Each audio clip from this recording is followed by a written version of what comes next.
사라진 신부를 찾는 혼례날 밤. 초롱불이 바람에 흔들리고 마당에 흙은 낮에 밟힌 발자국이 아직도 따뜻한 듯하다. 기러기 목이 가늘게 꺾인 나무상 위로 술잔이 두어 번 오갔을 뿐인데 신부는 사라졌다. 사람들은 낮에 웃음 자국을 채 치우지 못한 채 저마다 마음을 닫고 방으로 들어갔다. 뒷간 쪽 장독대 뒤 바깥 사랑채 우물가. 누가 어디를 뒤졌는지조차 흐릿해진 밤 신방 문턱에 신랑 도윤이 서 있다. 비단 혹겹에 땀이 배어 어깨가 어둡다. 사라졌다, 사람이. 이 많은 눈을 비집고 사라질 수가 있습니까? 사람이 아니라 마음이 도망간 게지. 마음이 도망가면 몸은 뒤따르는 법이야. 어머님, 오늘은 혼례날입니다. 신부가 신방에 들어오기도 전에 이게 무슨... 소리 낮춰라. 기와 밑에도 귀가 있다. 오늘 밤은 우리 집의 밤이 아니라 마을이 우리 집을 구경하는 밤이다. 저만치에서 치맛자락이 스치는 소리. 중매쟁이 분이가 숨을 고르며 들어온다. 손에는 작은 등잔. 등잔 불빛이 분이의 얼굴 주름을 한 줄 한 줄 세운다. 어이구, 큰일 나셨네. 큰일이야. 이 집 오늘 밤 길어지겠네. 분이 어른, 신부를 마지막으로 본 게 언제요? 내가 본 건 해가 넘어갈 무렵이지. 신부가 손 씻는다고 뒤뜰로 잠깐 나갔어. 그때 눈이 딱 마주쳤지. 그 눈이 말이야. 새로 들어온 며느리 눈이 아니라 오래전부터 결심한 사람 눈이더라고. 결심이라. 무슨 결심? 말이 길어. 그런데 길어진 말이 오늘 밤에는 약이 될 수도, 독이 될 수도 있어. 마님, 신랑, 우선 하나만 물읍시다. 신부가 어디로 도망갈 길이 이 집에 있었습니까? 대문은 잠갔습니다. 하인 둘이 지켰고요. 대문 잠그면 하늘문도 잠깁니까? 길은 사람 발로만 나지 않아요. 말로도 나고 마음으로도 나고 빚으로도 납니다. 헛소리 그만하고 찾는 데나 힘을 보태라. 찾고 있어요. 마을 사람들 다 풀어놨지. 그런데 이런 밤에는 발로 찾는 것보다 말로 찾는 게 빠를 때가 있어요. 신부는 이 혼인을 두려워했습니다. 아니, 두려워했다기보다 거부했지요. 거부요? 말 함부로 하지 마라. 혼례는 집안끼리의 매듭이다. 매듭이 너무 단단하면 줄이 끊어집니다. 오늘 밤이 딱 그 밤이에요. 초롱불이 또 흔들린다. 어딘가에서 까치가 울지 않는 밤 대신 바람이 기와를 긁는다. 도윤은 신방 문을 반쯤 닫는다. 마당에 눈을 피하려는 듯 셋은 사랑채 안으로 옮겨 앉는다. 사랑채는 조용하다. 그러나 조용한 건 소리뿐 셋의 속은 돌이 굴러가는 소리로 가득하다. 방 한켠에는 민어 한 폭. 까치가 소나무에 앉고 호랑이는 눈을 반쯤 감고 있다. 호랑이가 웃는지 우는지 알 수 없는 얼굴. 도윤은 그 그림 앞에 앉는다. 월서는 상석, 분이는 문 가까이 앉았다. 분이 어른은 신부를 오래 봤습니까? 오래 봤지. 혼사는 하루아침에 안 됩니다. 특히 이 마을에서는. 신부, 이름이 연하지요. 연하는 물 위에 핀다지만 진흙을 잊지는 않지요. 그의 집안이 가난해도 몸가짐은 단정했다. 말수도 적고 말수가 적은 건 말을 아끼는 게 아니라 말을 삼키는 경우가 더 많아요. 그 애가 삼킨 말이 얼마나 많은지 마님은 모르지요. 내가 모르고 있었다는 말입니까? 신랑 나리도 반만 알고 있었지. 이 혼사가 왜 이렇게 서둘러 굴러갔는지 그 속을 진짜로 아십니까? 속이란 게 무엇이냐? 혼사는 혼사일 뿐. 마님, 세상이 그렇게 단순했으면 중매쟁이가 밥을 굶습니다. 이 혼사는 비차고 엮였고 체면하고 엮였고 누군가의 입을 막는 끈하고도 엮였습니다. 입을 막는 끈이라니요. 분이 혀를 너무 멀리 굴리면 혀가 잘린다. 마님이 무서운 건 알지요. 그런데 오늘 밤은 무서운 소리 안 하면 더 무섭게 됩니다. 신부가 도망갔다는 건 이미 칼을 뽑았다는 뜻이에요. 칼 뽑은 밤에는 피를 안 보고 끝내기 어렵습니다. 피라, 내가 신부를 다치게 했다는 말입니까? 신랑 나리가 한 건 없지. 하지만 신랑 나리가 모르는 사이에 사람들은 신부를 다치게 했어요. 오랫동안, 천천히. 그래서 오늘 밤 신부가 사라진 겁니다. 그 애가 도망가면 우리 집은 웃음거리가 된다. 내 아들의 얼굴은 땅에 떨어진다. 어머님, 얼굴이 중요한 게 아니지 않습니까? 사람 하나가 사람 하나가 집안 하나를 무너뜨릴 수 있다. 그게 사는 법이다. 잠시 침묵이 흐른다. 등잔불이 타닥 소리 낸다. 민화 속 호랑이 눈매가 더 길어 보인다. 그럼 순서대로 말해봅시다. 오늘 밤 우리 셋이 해야 할 일은 단 하나예요. 신부가 왜 떠났는지, 어디로 갔는지, 그리고 신랑 나리가 마지막에 무엇을 선택할 건지. 그 선택이 이 밤의 끝입니다. 말해주시오. 연하가 왜 떠났는지. 좋아요. 다만 이 말은 들으면 되돌리기 어렵습니다. 마님도 들을 겁니까? 들어야지. 내 집의 일이니. 그럼 첫 매듭부터 풀어봅시다. 연하가 처음부터 이 혼인을 원치 않았다는 걸 마님은 알고 계셨습니까? 원치 않으면 어떠냐. 여자는 시집 가서 제 자리를 찾는 법이다. 그 제자리가 누군가의 감옥일 때도 있지요. 분이는 이야기를 꺼낼 때 늘 손을 한 번 쓸어내린다. 마치 자신의 말이 방 안에 먼지를 일으킬까 조심하는 사람처럼. 밖에서는 바람이 더 세졌다. 사랑채 처마 끝에서 물방울이 떨어지는 소리가 유난히 또렷하다. 연하네 집 뒤에 장독대가 있지요. 그 장독대 뒤에 어릴 적부터 연하가 숨겨둔 것이 있었습니다. 누구에게도 안 보이게 장독대 돌틈에 끼워둔 작은 매듭 하나. 매듭이라. 예, 붉은 실도 아니고 금실도 아니고 누런 삼실로 꼬아 만든 거. 그 매듭은 누구랑 맺은 약속이었냐. 연하가 15 무렵 같은 마을에 떠돌이 사내가 한 달쯤 머문 적이 있어요. 말 잘하고 글 조금 읽고 손이 야물어서 새끼도 잘 꼬고 그 사내가 연하에게 해준 말이 있습니다. 사람이 사람을 묶는 게 혼사가 아니라 사람이 자기 마음을 묶는 게 혼사다. 연하는 그 말을 평생 잊지 못했지요. 떠돌이 사내라 소문이 날 만한데 나는 들은 적이 없다. 마님 귀에 안 들어가게 막았으니까요. 연하 아비가 그 사내를 내쫓았거든요. 내쫓은 이유요? 연하가 그 사내에게 마음을 준 것도 있지만 더 큰 이유는 따로 있어요. 그 떠돌이 사내가 연하 아비의 빚을 알고 있었어요. 그 빚이 어디서 생겼냐? 어느 겨울 곡식이 떨어지고 사람들은 땅을 파도 먹을 게 안 나오던 해가 있었지요. 연하 아비가 관아 창고에서 곡식을 훔치다 걸릴 뻔했어요. 그걸 봐준 사람이 누군지 아십니까? 설마? 마님 쪽 사람이었습니다. 마님 댁과 엮인 어떤 중간 상인이 그 일을 덮어줬지요. 대신 빚이 생겼어요. 빚은 곡식보다 더 무겁게 사람을 누릅니다. 연하 아비는 그 빚 때문에 허리가 굽었고 술을 마셨고 딸을 팔 생각까지 했어요. 딸을 팔. 혼사를 팔지요. 겉은 혼례, 속은 거래, 연하는 그걸 알았어요. 그래서 장독대 뒤에 매듭을 숨기고 언젠가 자기 마음을 스스로 풀어내겠다고 다짐했지요. 그래서 오늘 도망갔다 이거냐? 아직 반도 안 갔어요. 오늘 도망이 단지 과거 약속 하나 때문이라면 이렇게 치밀하진 않습니다. 오늘 도망은 더 가까운 칼자국과 연관이 있어요. 칼자국이라니. 마님, 신랑 날이 연하 몸에 상처가 있는 건 보셨습니까?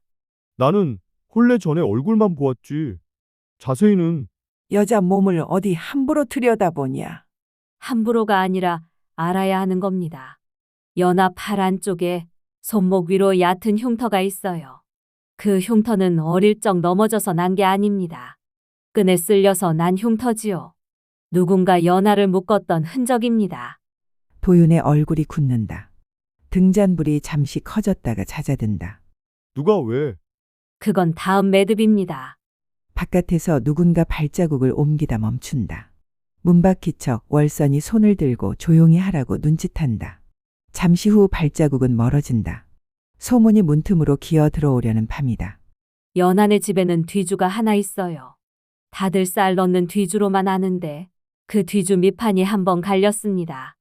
밑판을 갈아 끼우면 무엇이 생기냐? 얇은 틈이 생겨요. 그 틈으로 작은 종이 한 장, 작은 돈주머니 하나가 숨습니다. 연하는 그 틈에 글을 숨겼어요. 글이라면 누군가에게 보내는.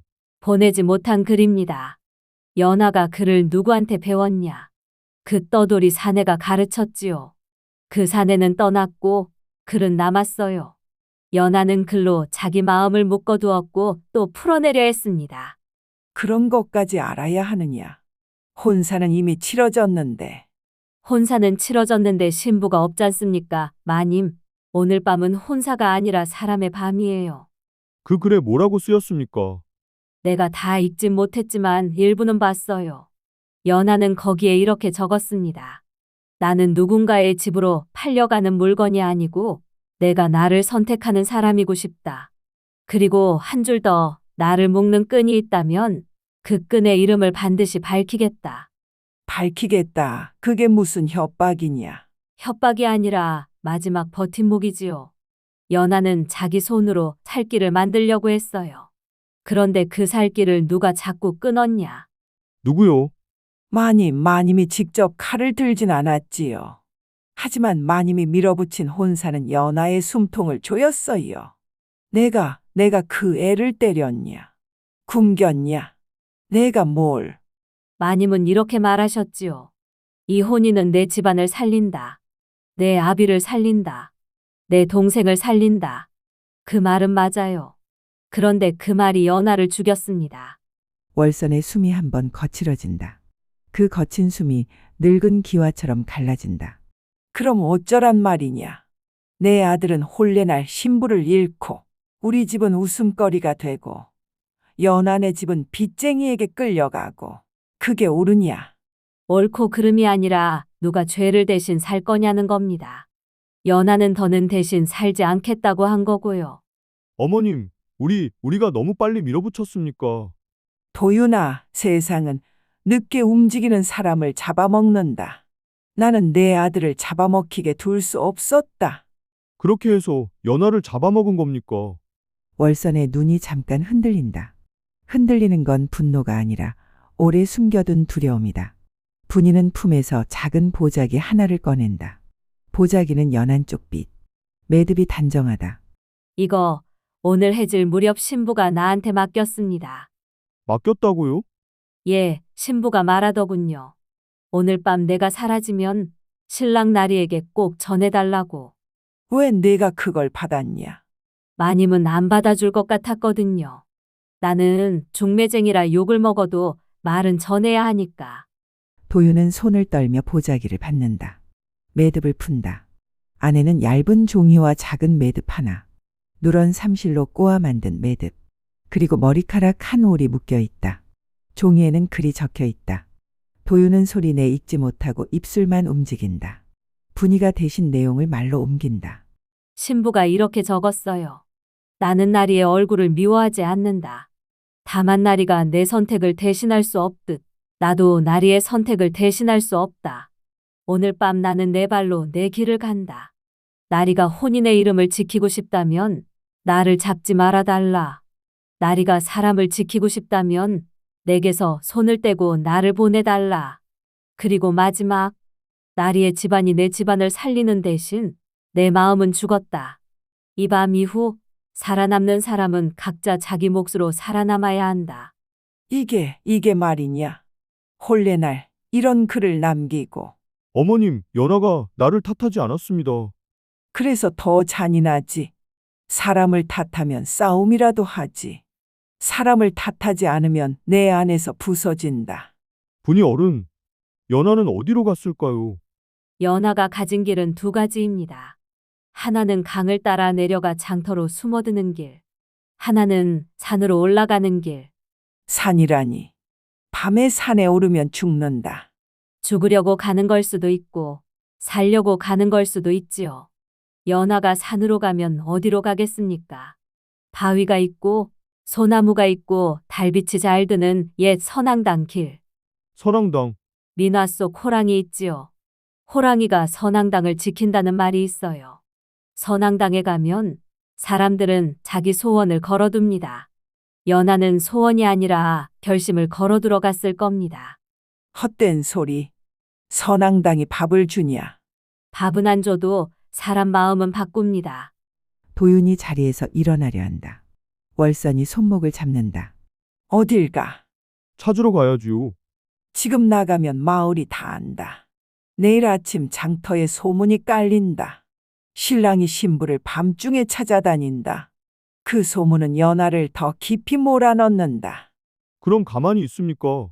사람이 사라졌는데. 사람이 아니라 며느리다. 어머님, 연하는 사람이었습니다. 월선의 손이 조금 느슨해진다. 그 느슨해진 틈 사이로 도윤의 숨이 빠져나온다. 밤은 더 깊어지고 등잔기름은 줄어든다. 이 장면에서 셋은 단순한 찾기에서 벗어나 혼인의 의미를 정면으로 마주한다. 도윤은 신랑으로서의 체면과 인간으로서의 책임 사이에서 갈라진다.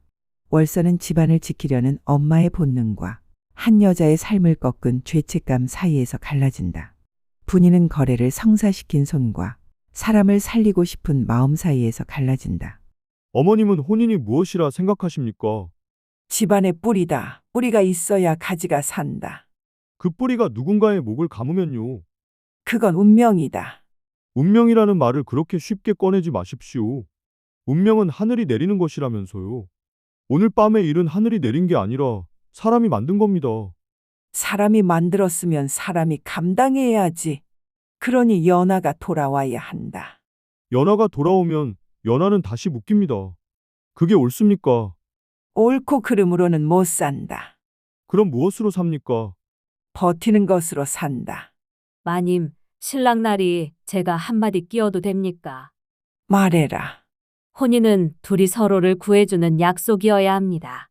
그런데 오늘 밤 이 집의 혼인은 누굴 구하자고 만든 약속이었습니까? 연하를 구하자고 만든 겁니까? 도윤나리를 구하자고 만든 겁니까? 아니면 빚을 구하자고, 체면을 구하자고 만든 겁니까? 체면이 집을 세운다. 집은 체면으로만 안 섭니다. 밤에 누가 울지 않는 집이 오래 갑니다. 그런데 오늘 밤, 이 집은 누가 울고 있지요? 분이 어른, 내가 연하를 찾아가서 데려오면 그 다음은 무엇이 됩니까? 그 다음이 문제지요. 데려오면 연하는 이 집 며느리가 됩니다. 데려와서 보내면 이 집은 웃음거리가 됩니다.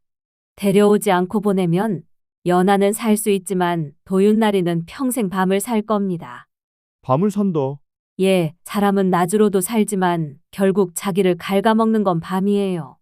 오늘 밤을 어떻게 끝내느냐가 도윤날이 평생을 정합니다. 도윤아, 내가 무슨 선택을 하든 나는 내 어미다. 하지만 집안은 남아야 한다. 어머님이 남기려는 집안은 사람이 없는 집안입니까? 사람은 또 오지 않느냐. 연하는 사람입니다. 또 오는 사람이 아니라 지금 여기서 울고 도망가는 사람입니다. 월선이 눈을 감는다. 감은 눈꺼풀 아래로 오래 묵은 장면들이 지나가는 듯하다. 월선은 젊은 날, 혼례날 밤을 떠올린다.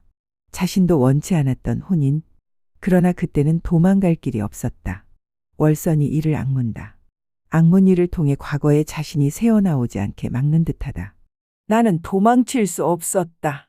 그러니 연하도 도망치지 말아야 합니까? 나는 그걸 바랐다.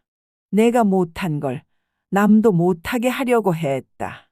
그 말이 떨어지자 방안이 무겁게 가라앉는다. 분이가 살짝 고개를 숙인다. 중매쟁이의 숙임은 사과 같기도 자기 죄를 세는 몸짓 같기도 하다. 마님, 연하는 마님을 미워해서 도망간 게 아닙니다. 자기 자신을 살리려고 간 겁니다. 어머님, 내가 연하를 찾으러 가겠습니다. 그리고 데려오지 않겠습니다. 뭐라? 연하가 원하면 보내겠습니다. 혼인의 의미가 사람을 살리는 것이라면 나는 그 의미를 지키겠습니다. 집안은 집안은 제가 책임지겠습니다. 웃음거리가 되든 돌팔매를 맞든 연하를 묶어서 세운 집안이라면 그건 집안이 아닙니다. 월선이 도윤을 똑바로 본다. 그 눈빛은 오랜 세월 집안을 지키며 굳어진 돌 같은 눈빛인데 그 돌에 금이 간다. 도윤은 도포를 걸친다. 분이는 등잔을 들어 밝힌다. 월선은 문턱에 서서 도윤의 등을 바라본다. 민화 속 호랑이는 여전히 눈을 반쯤 감고 있다. 그 눈이 마치 말하는 듯하다. 사람은 자기 마음을 속이지 못한다. 도윤아, 예, 어머님, 연하를 찾으면 무슨 말을 할 거냐? 잡지 않겠다는 말을 하겠습니다. 그리고 물어보겠습니다. 연하가 원하는 삶이 무엇인지. 그 애가 내게 등을 돌리면 그럼 내가 돌려세운 죄를 안고 살겠습니다. 하지만 그 죄를 또 다른 사람에게 넘기진 않겠습니다. 신랑 나리. 선앙당 길은 어둡습니다. 하지만 어둡다고 길이 없는 건 아니지요. 제가 같이 가겠습니다. 분이 어른이 왜요? 제가 엮었으니 내가 풀어야지요. 오늘 밤만큼은 중매쟁이도 사람 노릇 좀 해야겠습니다. 둘 다 가면 집은 누가 지키냐? 어머님이 지키셔야지요. 문을 닫고 소문을 막고 그리고 어머님 마음을 지키십시오. 월서는 잠시 말이 없다. 그러다 낮게 아주 낮게 말한다. 나는 늦게 배웠다. 사람을 묶어 세우는 집은 결국 무너진다는 걸. 도윤은 고개를 숙인다. 그 숙임은 승낙이 아니라 어머니가 처음 내놓은 진심에 대한 예다. 두 사람은 마당을 나선다. 눈은 얕게 내리기 시작한다. 바람이 솔가지를 건드려 눈이 툭툭 떨어진다. 길은 검고 달은 얇다. 분이는 앞서 걸으며 등잔을 바람 반대편으로 기울인다. 신랑 나리. 연하는 겁이 없어서 도망간 게 아닙니다. 겁이 너무 많아서 도망간 겁니다. 잡히면 다시는 자기로 못 살까봐. 나는 오늘 처음 알았습니다. 혼례가 누군가에겐 칼이 될 수 있다는 걸. 원래 칼은 반짝입니다. 사람들이 반짝이는 것만 보고 칼날은 못 보지요. 선앙당이 보인다. 작은 돌무더기, 낡은 색동 천 조각 몇 개가 바람에 찢긴 채 걸려 있다.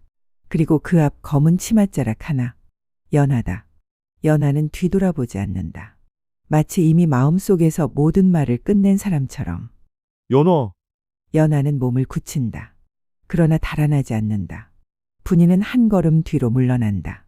이 밤의 말은 신랑과 신부의 것이어야 한다는 듯. 나는 너를 데려가러 온 게 아니다. 그럼 왜 오셨습니까? 너의 말을 듣고 싶어서 왔다. 내가 왜 떠났는지, 무엇이 너를 여기까지 몰았는지. 몰린 게 아닙니다. 제가 왔습니다. 제가 제 발로. 그래, 그 말이 나는 오늘 가장 아프다. 아프면 이제라도 놓으십시오. 나리도 저도. 혼인은 무엇이어야 한다고 생각하느냐? 나리를 탓하려고 묻는 겁니까? 아니다. 내가 알고 싶어서다. 내가 오늘 밤 이후 무엇으로 살아야 하는지. 혼인은 서로의 목에 끈을 꺼는 일이 아니어야 합니다. 서로의 숨을 헤아리는 일이었으면 했습니다. 나는 너의 숨을 몰랐다. 알려하지 않았으니까요. 이 집은 제 숨을 살피기보다 제 숨을 빌려 자기 집을 살리려 했습니다. 맞다. 연하가 고개를 돌린다. 달빛이 연하의 뺨에 얇게 닿는다. 울음이 아니라 오래 참아 굳어진 물기가 반짝인다. 나리. 저는 돌아가면 다시 묻깁니다. 어머님은 저를 며느리로 보지 사람으로 보지 않습니다. 그리고 마을은 제게 돌을 던질 겁니다. 도망간 계집이라며 혼례를 망친 계집이라며 그 돌은 나리보다 제가 먼저 맞습니다. 그래서 너를 데려가지 않겠다. 내가 원한다면 보내겠다. 그 말 쉽게 할 수 있습니까? 나리의 집안이 무너질 수도 있습니다. 무너지면 다시 세우지. 하지만 사람을 꺾어 세운 집은 나는 원치 않는다. 나리가 저를 보내면 나리는 평생 손가락질을 받을 겁니다. 받겠다. 그 손가락질이 내 목을 조이는 끈이 되는 것보단 낫다. 연하는 한참을 말이 없다. 선앙당 앞 돌무더기 위로 눈이 조금씩 쌓인다.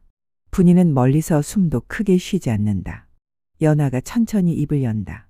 저는 나리가 싫어서 떠난 게 아닙니다. 나리는 좋은 사람일지도 모릅니다.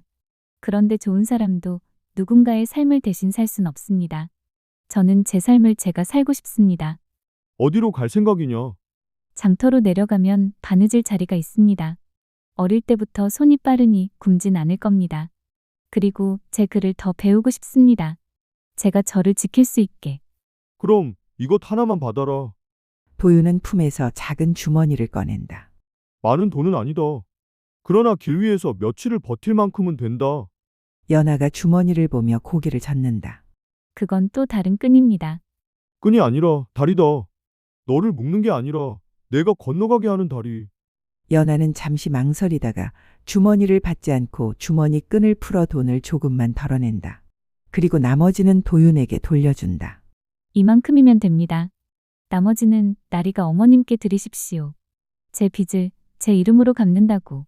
내가 왜 빚을 갚느냐? 내가 만든 빚이 아닌데. 그래도 제 이름으로 매여 있었습니다. 이 밤을 끝내려면 매임을 끊어야 합니다. 연하는 선앙당 돌무더기 위에 누런 삼실 매듭을 올려둔다. 그리고 머리카락 한 올을 그 매듭에 얹는다. 이건 제 결심입니다. 누구에게도 빌리지 않는 결심. 연아, 내가 너를 보내면 나는 무엇이 되느냐? 나리는 사람을 사람으로 놓아준 사람이 됩니다. 그게 혼인의 진짜 의미라면 나리는 오늘 밤 비로소 혼인을 치른 겁니다. 도유는 숨을 길게 내쉰다. 그 숨이 하얗게 퍼져 달빛 속으로 섞인다. 연하는 산길 아래로 사라진다. 발자국이 눈 속에 잠깐 남았다가 바람에 무뎌진다. 도유는 한참 그 자리에 서 있다가 분이와 함께 돌아선다. 신랑 나리. 나 이런 밤을 여러 번 봤습니다. 도망가는 신부, 잡으러 가는 신랑, 붙잡는 시어머니. 그런데 오늘 밤은 다르네요. 무엇이 다릅니까? 잡지 않았잖아요. 사람들은 잡는 걸 사랑이라 착각합니다. 그런데 나리는 놓는 걸 택했어요. 놓는 게 더 어렵더군요. 그렇지요. 잡는 건 힘으로 되지만 놓는 건 마음이 있어야 되니까. 분이 어른, 당신도 죄가 있습니다. 있지요. 그래서 내가 오늘 밤 내 죄를 한 줌이라도 덜고 싶어서 나왔습니다. 중매쟁이도 사람이라 밤마다 자고 일어날 때 마음이 꺼끌꺼끌해요. 사람 팔아 밥 먹은 죄가 손끝에 남거든요. 그 죄를 어쩌실 겁니까? 내일 아침 마을에 퍼질 소문을 내가 바꿔야지요. 신부가 도망갔다는 소문 말고 신부가 제 발로 제 길을 갔고 신랑이 사람으로서 그 길을 지켜줬다는 소문으로 물론 다 믿진 않겠지요. 그래도 말은 씨앗입니다. 하나쯤 뿌려놓고 싶습니다. 고맙습니다. 고맙긴요. 나도 살자고 그러는 겁니다. 도윤과 분이가 돌아오면 사랑채 문이 반쯤 열려 있다. 월선은 밤새 앉아 있었던 모양이다. 등잔은 거의 꺼져가고 월선의 얼굴은 그늘과 빛 사이에 걸쳐 있다. 데려왔느냐? 아니요. 월선의 눈이 한번 크게 흔들린다. 분노가 치솟으려다 그 아래에서 다른 것이 먼저 올라온다. 허무, 후회 그리고 오래 숨겨둔 부러움. 그럼 우린 끝이구나. 끝이 아니라 시작일 수도 있습니다. 무슨 시작이냐? 며느리 없는 혼례가 어디 있느냐? 사람을 묶는 혼례는 끝났습니다. 사람을 살리는 혼례는 오늘 밤부터 시작입니다. 내가 그 애를 보내면 마을이 가만히 있지 않는다. 그래서 어머님께 부탁드립니다. 내일 아침 어머님이 마을 사람들 앞에 서주십시오. 내가 무엇을 말하라는 거냐? 이 혼인은 우리 집이 잘못한 것이었다고, 연하는 죄가 없다고, 그리고 이 일은 여기서 끝내자고. 내가 그 말을 하면 내 얼굴은 땅에 박힌다. 어머님 얼굴이 땅에 박혀도 사람 하나는 살 수 있습니다. 월선은 고개를 숙인다. 손이 무릎 위에서 떨린다. 월선은 삼내내 체면을 붙들었는데 이제 그 체면이 자기 목을 조르는 것을 느낀다. 월선이 아주 작은 목소리로 말한다. 나는 사람이 살아남으려면 체면이 필요하다고 믿었다. 그런데 오늘 밤 체면이 사람을 죽이는 것도 봤다. 어머님, 내일 아침 내가 나서마. 내가 욕을 먹으마. 하지만 한 가지 조건이 있다. 말씀하십시오. 너는 연하를 다시 찾지 마라. 보내놓고도 붙잡으면 그건 또 다른 끈이다. 알겠습니다. 내가 할 수 있는 건 오늘 밤의 선택을 지키는 것뿐입니다. 월선은 천천히 고개를 끄덕인다. 분이가 조용히 일어나 문을 닫는다. 밖에 바람 소리가 조금 멀어진다. 새벽이 오면 밤의 말들은 조금 옅어진다. 그러나 옅어진다고 사라지는 건 아니다. 사랑채 안 민화 속 호랑이가 여전히 눈을 반쯤 감고 있다. 그 호랑이는 이제 웃는 것 같기도 하고 우는 것 같기도 하다. 도유는 그 그림을 한참 바라본다. 월선은 더는 큰 소리를 내지 않는다. 분이는 자신의 손을 내려다본다. 혼인의 진짜 의미는 서로를 묶는 게 아니라 서로를 사람으로 세워주는 것. 오늘 밤 나는 그걸 배웠습니다. 너는 나보다 낫다. 어머님도 오늘 밤 선택하셨습니다. 그 선택이 연하를 살릴 겁니다. 그리고 어머님도 언젠가 살릴 겁니다. 월선의 눈에 물기가 맺힌다. 그러나 월선은 그 물기를 닦지 않는다. 이 집에서 처음으로 누군가가 울음을 숨기지 않는다. 자, 이제 해 뜹니다. 해 뜨면 사람들 입도 열리겠지요. 그 입을 막을 수는 없어요. 하지만 방향은 바꿀 수 있습니다. 내가 나서마. 예, 그리고 저는 제 몫으로 살겠습니다. 창밖이 조금 밝아진다. 바람이 잠잠해지고 초롱불이 마침내 멈춘다. 사라진 신부는 돌아오지 않는다. 그러나 이 밤을 통과한 집은 이전과 같은 집으로는 남지 않는다. 혼례는 끝났으나 혼인의 의미는 이제야 시작된다.